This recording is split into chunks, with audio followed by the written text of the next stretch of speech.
Hello everyone, welcome to my UPSC. MP police constable exam अभी चल रहे हैं। ये 8 जनवरी से एग्ज़ाम रेगुलर बेसिस पे चल रहे हैं। अब लास्ट है, कल ये पूरे हो जाएंगे। एग्ज़ाम है जो 17 को। तो देखिए, अभी तक जो एग्ज़ाम हुए हैं उनका मैं बता दूँ आपको, पूरे डिटेल से डिस्कस करेंगे। आप इसको पूरा देखिएगा, स्किप मत कीजिएगा। और आने वाले अपडेट्स के लिए भी आप चैनल को सब्सक्राइब कर लीजिए, ताकि आपको रेगुलर अपडेट्स मिलते रहेंगे आपके एग्ज़ाम से रिलेटेड। आपकी कोई क्वेरी है तो आप कमेंट सेक्शन में मेंशन कीजिए, उस पर हम डिस्कस करेंगे। ज़रूर कोशिश यही है कि आपकी जितनी भी सभी की क्वेरीज है उनको अटेम्प्ट किया जाए। पहले जो 8 से और 14 जनवरी तक जो एग्ज़ाम लगे हैं उनका एक पहले डिस्कस कर चुके हैं वीडियो। वो आप चैनल पे जाके चेक कर लीजिए, अदरवाइज इस वीडियो के नीचे लिंक मिल जाएगा आपको डिस्क्रिप्शन में। सेकंड जो वीडियो है वो 15 जनवरी से और 30 जनवरी तक जो एक्सपेक्टेड कट ऑफ या एनालाइज किया है हमने, किस दिन कौन सा लेवल रहा है पेपर का, इसका लिंक भी आपको डिस्क्रिप्शन में मिल जाएगा। तो ये 8 जनवरी से और 30 जनवरी तक का हम पहले डिस्कस कर चुके हैं। अगर आपने अभी तक नहीं देखा है तो आप चैनल पे जाके और सर्च कर लीजिए, चैनल नेम पे क्लिक करके, और एमपी पुलिस का एक अलग से मिल जाएगा आपको, उसमें देख लीजिएगा। अदरवाइज नीचे आपको डिस्क्रिप्शन में मिल जाएगा। अब बात करते हैं एग्जाम की, जो बेसिक्स हैं। 2017 में हुआ था, 9.8 लाख बच्चों ने इसमें फॉर्म अप्लाई किया था। जो एग्ज़ाम में अपियर हुए थे वो अबाउट 8.1 लाख बैठे थे। 14,000 उस टाइम वैकेंसीज थी। अभी की बात करते हैं 2022 की, लगभग 12 लाख बच्चों ने फॉर्म भरा है इसमें। देखिए, पहले जब हमने डिस्कस एग्ज़ाम शुरू हुए थे, जब लग रहा था कि इसमें 9 से 10 लाख बच्चे एग्ज़ाम में बैठेंगे। लेकिन जब 15 तारीख को, जब ये 15 से 30 वाला हुआ, 8 से 14 वाला पहला डिस्कस किया, तो उसमें लगा कि नहीं, 9 से 10 लाख नहीं बैठेंगे, ये कहीं 8 से 9 लाख के बीच में बैठ सकते हैं बच्चे, क्योंकि अटेंडेंस कम थी बच्चों की, उतनी 100% नहीं थी। फिर जब हमने ये 15 से 30 तारीख तक का डिस्कस किया है और जो अटेंडेंस पता चली है, तो बच्चे नहीं बैठ रहे हैं 70% से ऊपर भी। तो उसमें लगा है कि 7 से 8 लाख बैठ सकते हैं बच्चे। लेकिन अब जो अब तक के हिसाब से एग्जाम हुए हैं उसके हिसाब से लगभग 6-7 लाख, 6 से 7 लाख के बीच में बच्चे बैठे हैं। लगभग 50 to 55% बच्चे एग्जाम में बैठ रहे हैं।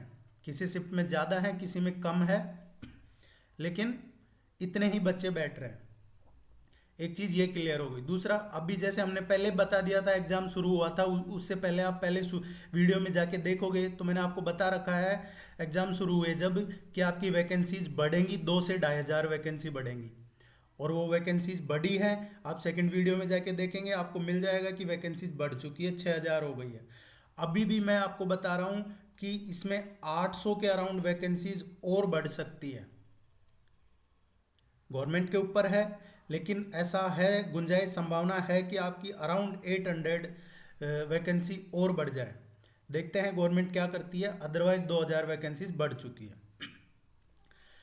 एक जो इसको डिस्कस करें, हम डेट वाइज डिस्कस करेंगे। अभी 1 फैब से, और जो आज 16 फैब तक के एग्जाम हुए हैं उसका डिस्कस करेंगे। 16 का तो नहीं, 15 फैब तक का ही है जो आउटपुट हमें इनपुट मिला है उसके बेस पे। एक चीज देखिए आप, नॉर्मलाइजेशन होगा इसमें। अब नॉर्मलाइजेशन में क्या क्या चीजें ध्यान में आएंगी। एक तो किसी शिफ्ट का इजी है, किसी का इजी टू मॉडरेट है, किसी का मॉडरेट है, किसी का अबव द मॉडरेट है। ये कैटेगरीज हैं नॉर्मलाइजेशन में। उसके बेस पे एक बेस मार्किंग की जाएगी, तो किसी शिफ्ट में मार्क्स कम होंगे, किसी में बढ़ेंगे। इसके अलावा जो एक और इम्पोर्टेंट चीज़ मैं बताना चाहता हूँ कि रेगुलर बेसिस पे एग्जाम में क्वेश्चन गलत आ रहे हैं। कहीं ऑप्शन गलत है, कहीं क्वेश्चन ही गलत है। स्पेशली जो रीजनिंग मैथ्स का पोर्शन है उसमें ये गलतियां ज़्यादा है। तो वो क्वेश्चन भी आपके या तो बोनस दिए जाएंगे आपको या फिर वो डिलीट किए जाएंगे। जो भी नॉर्मलाइजेशन की जो कमेटी है उनको ठीक लगेगा वो सबके लिए इक्वल इसको रखेंगे। तो इन चीज़ों को ध्यान में रख के ही आप है जो आपका कैलकुलेशन कर सकते हैं। अब बात करते हैं अभी तक जो एग्ज़ाम हुए हैं उनमें जो ज़्यादा टफ पेपर रहे हैं वो कौन सी शिफ्ट के रहे हैं। 10 जनवरी को जिन्होंने एग्ज़ाम दिया है दोनों शिफ्ट में उनके मार्क्स नॉर्मलाइजेशन में बढ़ेंगे ऐसा चांसेस है, क्योंकि टफ था पेपर। अब तक 10 जनवरी जैसा पेपर अभी तक नहीं आया है। 11 जनवरी को जो सेकंड शिफ्ट का पेपर था ये पेपर भी हार्ड था। 13 जनवरी को पहली शिफ्ट का पेपर है, ये मॉडरेट से अबव लेवल है इसका। सेम 16 जनवरी को शिफ्ट फर्स्ट का है।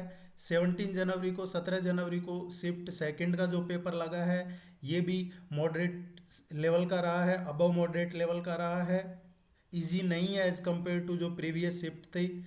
24 जनवरी को भी यही था।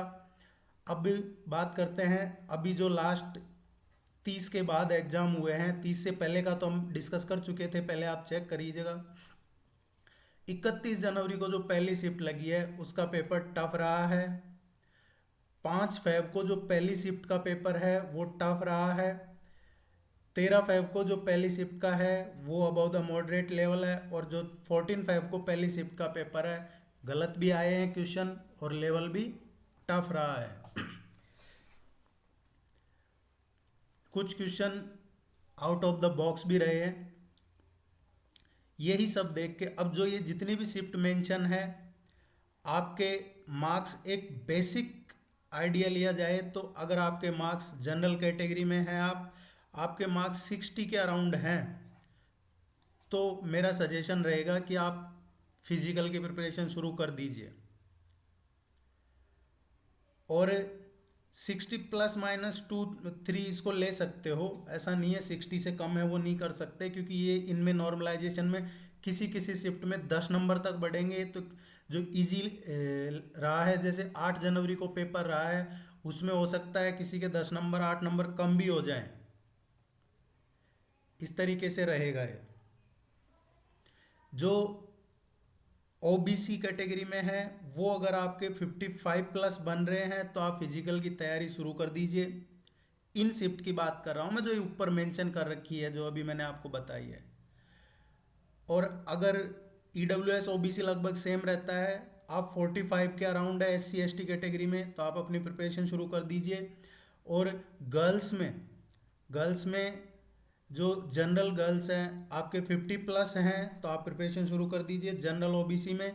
एससी एसटी कैटेगरी में आपके 45 प्लस हैं तो भी आप प्रिपरेशन फिजिकल के आप शुरू कर दीजिए। आप रिजल्ट का वेट करने के बजाय आपके फिजिकल की प्रिपरेशन शुरू कर दीजिए, ये आपके लिए सही रहेगा। और वैसे भी एक बात और है, जल्दी ही और वैकेंसी भी आने वाली है, ये भी मैं आपको बता दूं कि और नए सिरे से वैकेंसी भी आने वाली है इसी की। तो आप तैयारी कंटिन्यू रखिए।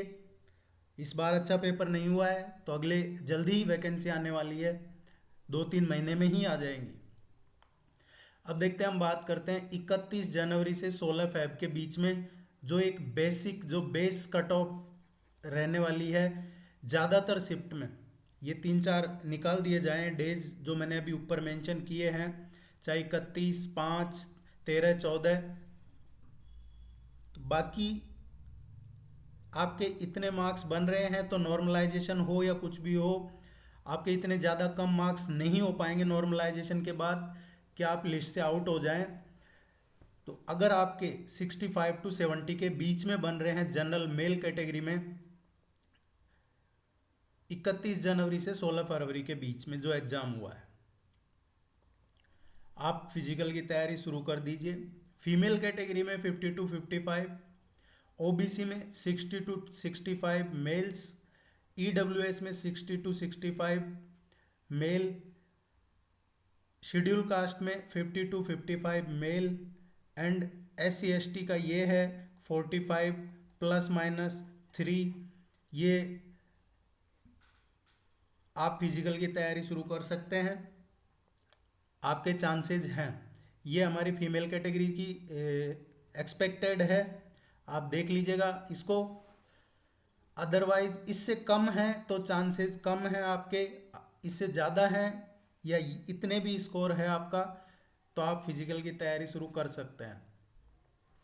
और आपकी कोई क्वेरीज हैं तो आप ज़रूर डिस्कस कीजिएगा, डेट वाइज शिफ्ट वाइज उस पर भी ध्यान दिया जाएगा, उसको डिस्कस कर लेंगे। देखिए ये मैं इसलिए बता रहा हूँ, ये पहले जो देखोगे आप उसमें इस कट ऑफ में अंतर इसलिए मिलेगा क्योंकि जो 15 जनवरी से और 30 जनवरी तक जो एग्ज़ाम हुए हैं, 8 से और 14 जनवरी तक जो एग्ज़ाम हुए हैं उससे टफ पेपर रहा है। एक दो शिफ्ट निकाल दी जाए 10 वाली 13 वाली तो ये 15 से 30 वालों का है जो एग्ज़ाम हुआ है, इसमें ज़्यादा नॉर्मलाइजेशन कम ज़्यादा कोई एक दो शिफ्ट में होगा, बाकी ज़्यादा में नहीं होगा। ये एक बेसिक पेपर मान के चलिए, कुछ शिफ्ट निकाल दी जाए तो। बाकी जो 31 से और अभी 15 तक 15 फेब तक जो एग्ज़ाम हुए हैं इनका मॉडरेट, इजी टू मॉडरेट, ज़्यादातर मॉडरेट लेवल रहा है। इसलिए एज कंपेयर टू 15 से 30, 31 से 15 वालों की कट ऑफ कम रहेगी। 8 से 14 में जो लगे हैं एक दिन 10 का निकाल दीजिए और शायद एक शिफ्ट और, तो बाकी ये इजी टू मॉडरेट ही रहा है। अबव मॉडरेट कोई शिफ्ट का चांसेस कम है। ये आपके कुछ एक्सपेक्टेड हैं जो इनपुट्स लिए हैं बच्चों से उसके बेस पे। बाकी आपको जो और डिस्कस हुए हैं उनका लिंक मिल जाएगा, आप चैनल को सब्सक्राइब कर लीजिए। आपके और कोई डाउट्स हैं आप ज़रूर पूछिएगा। All the very best, good luck, thank you very much.